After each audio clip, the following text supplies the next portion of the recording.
The Square Ball Podcast. Today, then, we pay tribute to one of our favourite players in recent history as we chat about Stuart Dallas. It's Dan, Michael and Rob here on The Guide, which is brought to you by Levi's Solicitors. You sounded surprised then. I just trying to add a little bit of suspense, make Like, people think, Yeah, it's Levi's and then you Solicitors. can shout, you shit bastard. I do it at the low fields.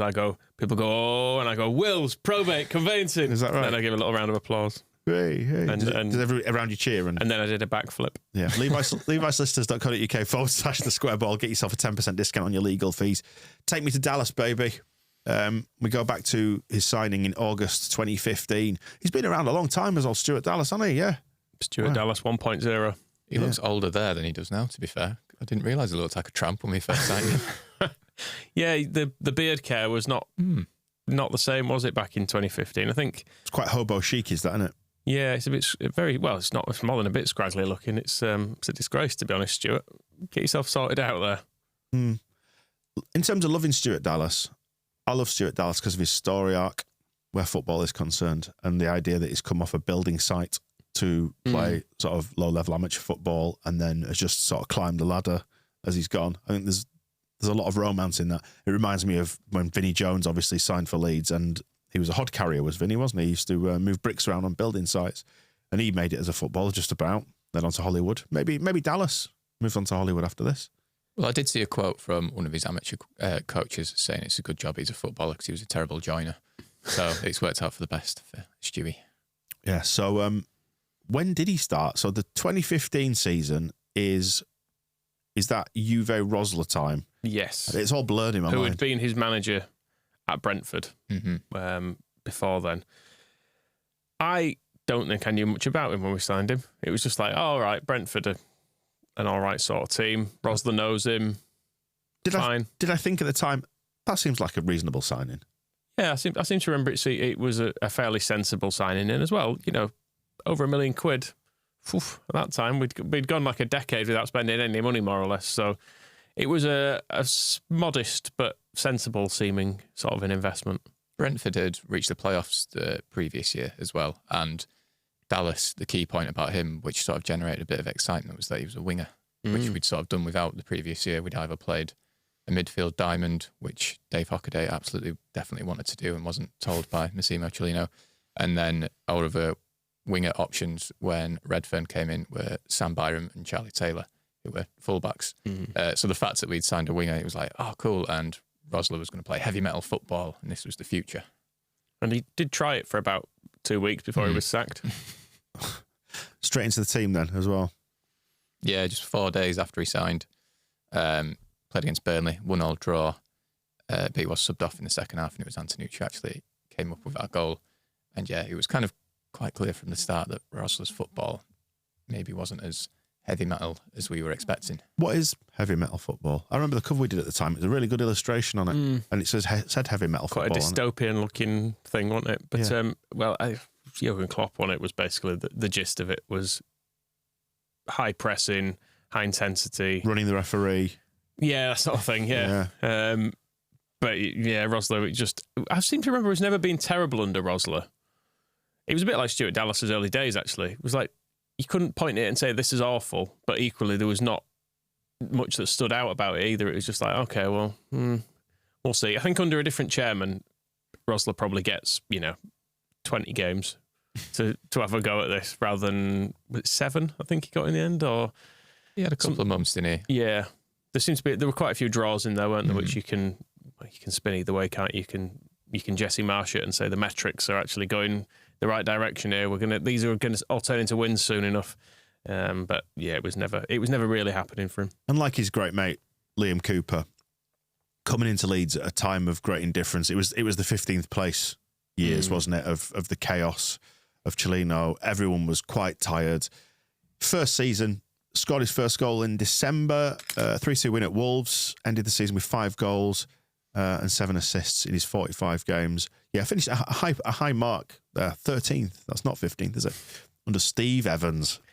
Dizzy heights. I've still got Uwe Rosler's unread autobiography at home because I bought it thinking I'll read that, and then a couple of weeks later we sacked him. I was like, probably won't read it now. You fickle bastard. I'm less interested in Man City than I was before, as it turns out. Well, can you remember what your sort of early impressions of him were back then? It's just fine. Yeah.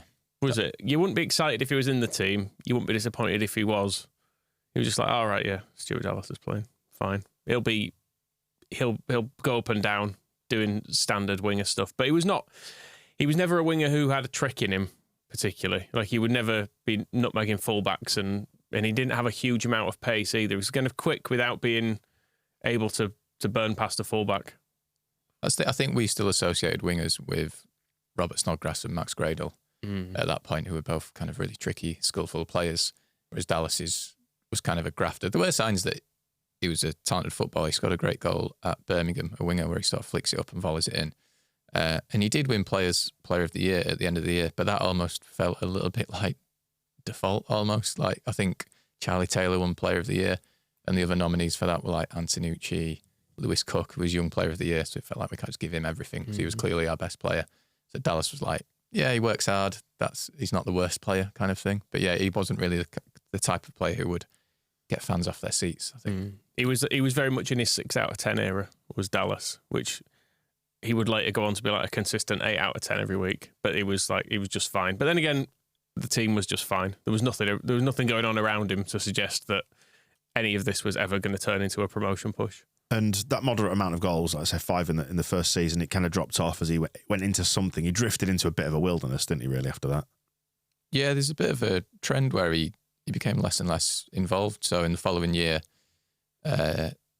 his appearances go down and down and down. 49 in his first season, 41 of which were starts, 35 in the second, 24 starts. And then by the time of the Thomas Christiansen season, it was 32 and only 17 starts.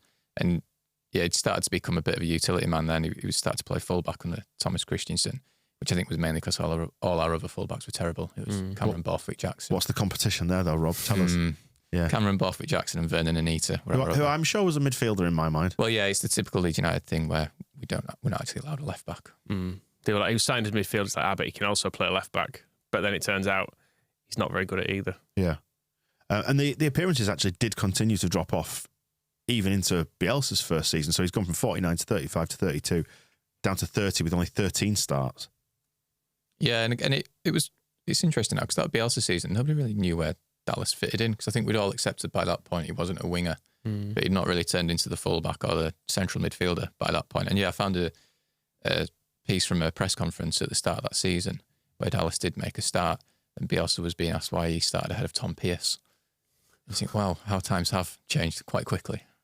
Wow. Well, he started 5 games at right back because Luke Ayling got injured, didn't he, there in that season, but then broke his foot, and then that ruled him out for 3 months, which kind of answered the question is, where does Stuart Dallas fit? Well, we don't have to think about it anymore.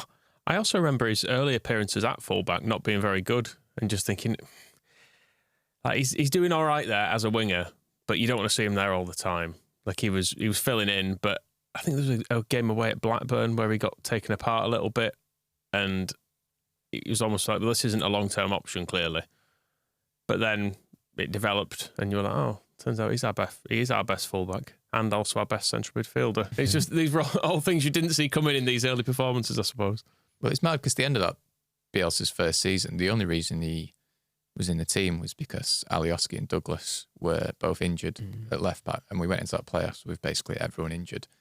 And then the Derby game happened, and it all kind of changed for him, even if it was absolutely awful for the rest of us at that point. Yeah, that Derby game, if there is a sliding doors moment, that was it for Dallas, I think. He was, as Phil said in a recent show that we did with him, he was one of the few players, the only player probably, to emerge from that game with any sort of credit. He was the one who, it felt like he picked the game up by its bootstraps, I suppose, almost, when it was all going against us. Only to have Kiko Casilla and Liam Cooper grabbing it off him, smashing it on the floor. But no, it was great. And the pictures of the celebrations after that as well are just brilliant, where you can see him in front of the South Stand, isn't he, celebrating, and it's like, it's the sort of goal that we would look back on very, very fondly, were it not for the bad thing. All the other stuff that happened afterwards. It was fucking wild that night, and it was like, as awful as it was absolutely exhilarating. And it was kind of the first time we'd seen like Dallas's personality as a footballer, where he's like, I'm not fucking losing this, as much as we did lose it. But he tried his best. I'm not, but these lot are. Yeah, it's not my fault anyway. And we all went away a little bit glum that summer, not quite sure what it was going to bring. And it brought the retention of Bielsa. And Dallas then sets about this as his opportunity, I suppose. He returns to training a week earlier than he had to, which is probably, given how much Marcelo liked work, move, was received well, I think. Yeah, because it was that summer.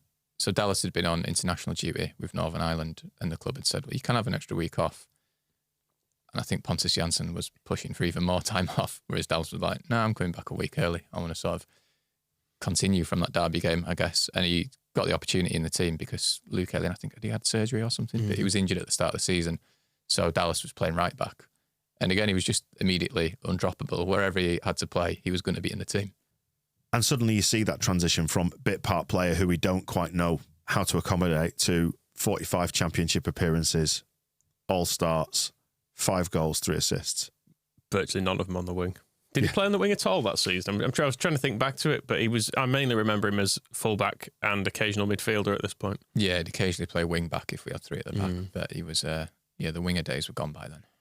Albeit he was popping up in the Stoke penalty area as our furthest player forward, getting on the end of Pablo's passes.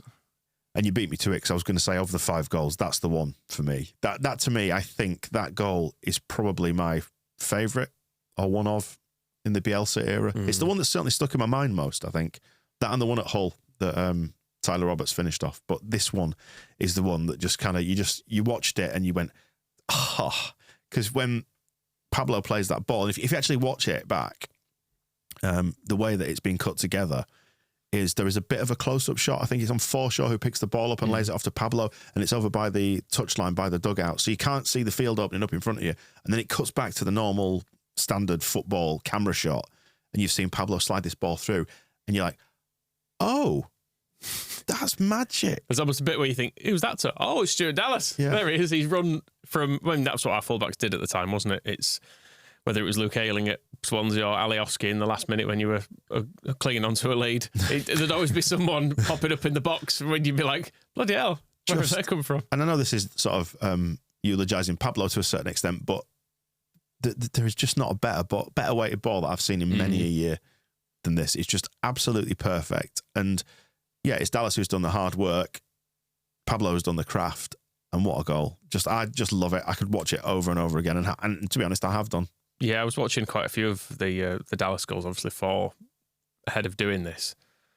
And admittedly, we're coming off a bad week, aren't we? We're recording this after we've just lost to Blackburn. To Blackburn, drawn to Sunderland, struggled to create chances, which we did occasionally do under Bielsa, but you don't remember those. You remember the footage like this, where you're seeing the movement and the pressing and the quick spreading of play from one side to the other, and the fullbacks coming from nowhere, and you're like, oh God, it was so good. Like I think you said before we recorded this, can't we just go back? Yeah. Just want to go back and live it all again. Yeah, I do think we sometimes forget that a lot of the Championship under Bielsa was still a slog, but then you do see highlights like this back, and you forget that it looks like we're playing football on like double speed. It's ridiculous. It's like the highlights have been on fast forward. Yeah, the first touch, the decision making, and that's what I suppose I'm getting at with this Stoke goal. Every decision, every movement, every pass within that, it's just chef's kiss, isn't it? It's perfect. The goal he scores against Charlton behind closed doors as well is a really good example of the pressing as well, because Harrison actually loses the ball, but no sooner as he lost it, as we've won it back again, and then Stuart Dallas in the box and is scoring. The speed with which we managed to turn everything over in that period, it felt like we were in the period then of just being loads better than other teams. We could just bully them physically, and with skill, we would just be like, no, we'll have that back and we're going to score now. So fuck off. Especially as that was the last game of the season. We were already up by that point, and all the pressure has lifted. It was like the Derby away game, wasn't it, where we just turned up and absolutely... Is that the one where Ben White scored as well? Yeah, it is, yeah. He was the only player who hadn't scored, and he scored that volley, didn't he? Which was a perfect way to end the season. But what can you remember what other goals he got during that season? We've got them listed here on the sheet. So yeah, he'd started to play central midfield a bit at this point, and he got an equaliser against Preston on Boxing Day, Was that the home game? Yes, which was a bit wild. It was a real grind, wasn't it? I remember. And that was quite a late goal. It was deflected, wasn't it? Yeah. It still looked really good. I can't remember why, but I was in the Cop for that game, and I was really low down at about goal level, and it went in just in front of me. But I just remember it feeling like an awful day. That it was an 89th minute equaliser. Was that? He also scored what we assumed would be the winner in the 5-4 at Birmingham, but there was still plenty of madness still to come. I think that was to make it 4-3. Which goal? Was it 4-3, that one? Yeah, and you sort of thought, well, surely we've got this now. We're not going to make this any crazier than it has to be. But there was still a sting in that tail. And the equaliser against Luton after lockdown, which again felt like another big goal because we'd had that little wobble at Cardiff. I think we had beat Fulham, but then it was a bit like back at Elland Road, and it was like, oh no. Are we going to Leeds this? That was the grind, wasn't it? It was a proper grind, that game again. Yeah. Was that Nathan Jones, I think, as well? God, was he back there then? I can't remember. I think so. It was one of his many spells. Yeah. Yeah. But yeah, again, though, to I suppose reflect on that period is now remembered as just a load of glorious wins. It wasn't really. Because of that period of coming back after COVID, there's a defeat at Cardiff, there's a draw against Luton, there's a win against Barnsley that feels like complete torture. There's lots of bad bits in it too. So we shouldn't just go, oh, it was amazing, wasn't it? We were just blowing teams away. It's like looking back at relationships you had when you were like 18 or 20 and going, oh, wasn't it great? I remember that argument we had that time on that train. Oh, it was good. Let's remember the bad bits. Is that what we're saying? He was named the Players' Player of the Season for the promotion season, and rightly so.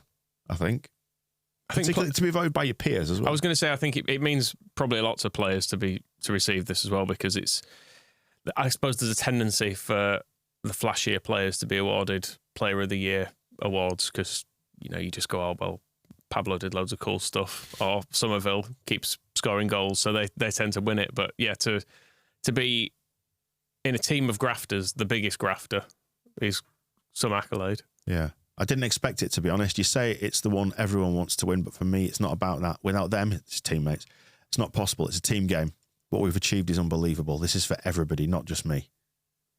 And he did enjoy his promotion as well, which was nice. Him singing the Mind the Gap, Thomas Frank bit and all that stuff. It was all part of just the atmosphere of kind of getting to rub it in people's faces for once, wasn't it? Was that the photo of him on holiday doing the no wins in London, no problem, he looks absolutely levered. It's brilliant. And there was that doubt, I suppose, post promotion. Is this sustainable in the Premier League? Can we do it? Can these players step up? And they answered that question absolutely terrifically, all things considered, didn't they? In what was, on reflection, the only vaguely calm season we've had in ages, because it was comfortable from about beating Fulham, wasn't it? Whenever that was, everyone was like, "We're staying up here. It's going to be good. It's going to be fun. We can actually enjoy this."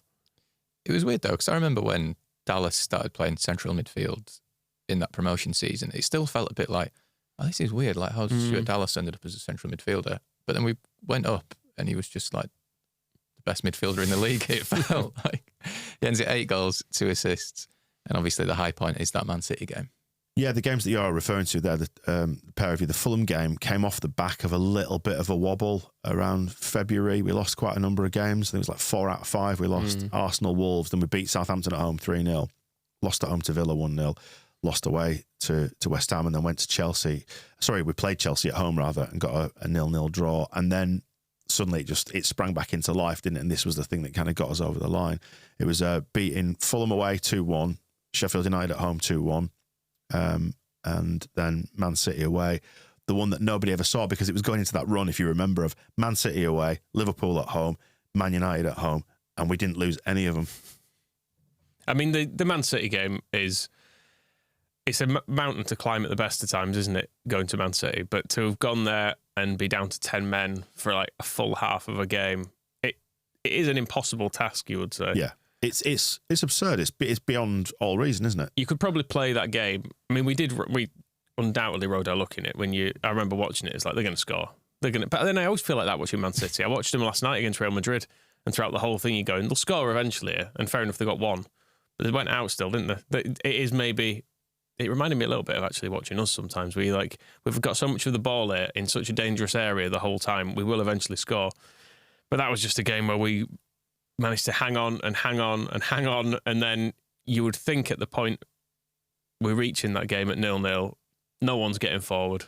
You're just holding on, aren't you? But then out of nowhere, probably took them by surprise. Because Man City had settled into a pattern of it's just us attacking and attacking and attacking. Well, I was going to say, because I knew we were recording this today and I watched that Man City-Real Madrid game last night, and you saw how Real Madrid, if you did watch it, you'll know this, were basically trying to catch him on the counter and running from deep, playing balls over the top and running from deep to try and catch him out when they were bothering to attack, that is.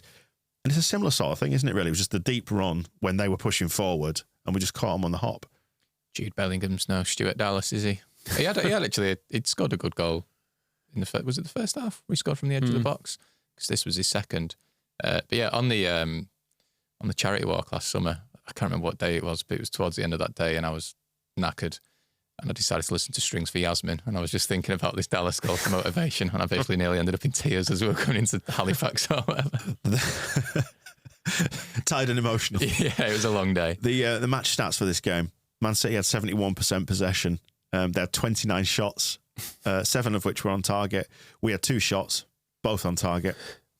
9 corners to our 3, and fouls were pretty much in the balance there. It was Liam Cooper who got sent off, wasn't it? It was. In that first half. He caught Gabriel Jesus' knee, was it? I think. And it went to VAR, and VAR sent him off. And while you kind of saw it and you went, oh, I sort of see it, it was an accidental, wasn't it?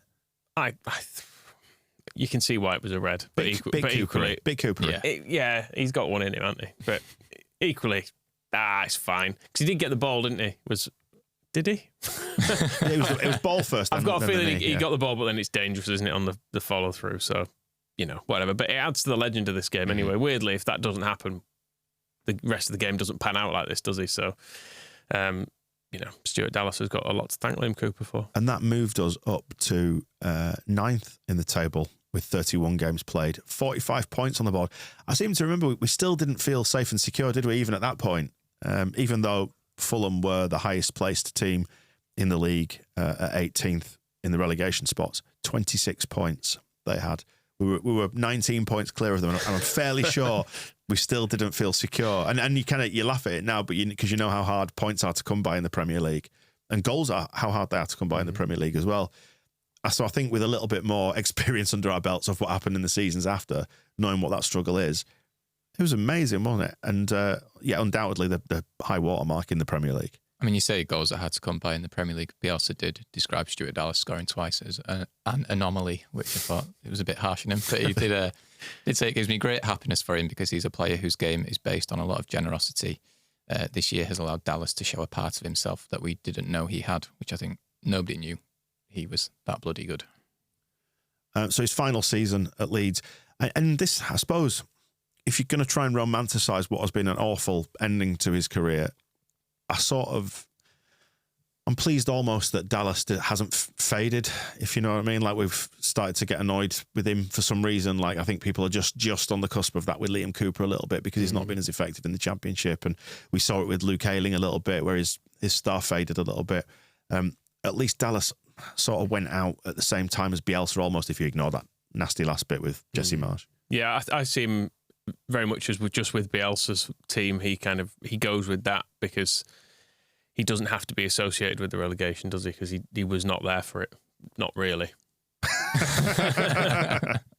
And that final season, it does have the nice moment of Rafinha scoring a stoppage time penalty against Crystal Palace, and then Dallas walking over to him at full time and grabbing his bollocks and shouting the size of them while Rafinha looks quite startled by what's happening, which was lovely. I mean, it is always an eye-opener when that happens. It always is. Is that... I suppose we had... who was the youth coach we had who went in for the biting of the bollocks that time when he was a player? Paco Gallardo. I was thinking, is it a British thing that you kind of go around like smacking each other's ass and grabbing bollocks during football? No, it can be a little bit that way. I was taking that as a rugby thing. That's more the piss drinking, I think. Yes. More when you get into the fluids is the rugby union, we should say. But God bless you, Stuart Dallas. It was great, wasn't it? And I think the sort of older you get, the more football you watch, the more philosophical, I suppose, you become about it, and you realise that all things in football are kind of fleeting, aren't they? But we had some good times, and we'll always remember him fondly. Just say, Derby onwards. Maybe we'll say the season after. But in some ways, though, that the fact that it come from nowhere it's a very rare sort of a trajectory, isn't it? That you're at a club as a senior pro, not as a youth player, but you're at a club for years, doing sort of nothing.